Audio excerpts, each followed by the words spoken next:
আসসালামু আলাইকুম। মামার শ্বশুরবাড়িতে যাওয়ার জন্য সব কিছু কেনাকাটা করে ফেললাম। দেখেন বাচ্চারা রেডি হয়ে গেছে। তারপর সিএনজিতে উঠে গেলাম। দেখেন সিএনজি উঠে ভিডিও করতেছি। সিএনজিতে নেমে মাইক্রোতে উঠে গেলাম। সবাই মাইক্রোতে উঠে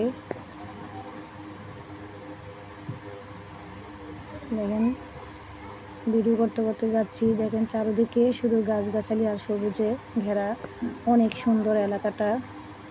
আমার কাছে তো অনেক আনন্দ লাগছে। এই প্রথম মামার শ্বশুরবাড়িতে যাচ্ছি। বাড়িঘাট এসে পড়েছি মামার শ্বশুর বাড়ির। দেখেন ভাইয়েরা আসছে হুন্ডা নিয়ে, আশপিয়াকে হুন্ডা তুলেছে, তাই বাড়ির দিকে রওনা দিচ্ছে।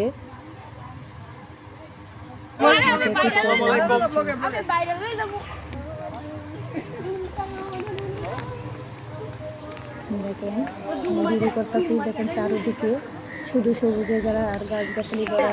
আমার তো খুব আনন্দ লাগছে। হ্যালো গাইস, আমি ঘুরতে এসেছি। এখানে একটা পুকুর আছে। আমার ভাইয়েরা সবাই হাত মুখ ধুচ্ছে, চুল ভেজাচ্ছে। এ হচ্ছে একটা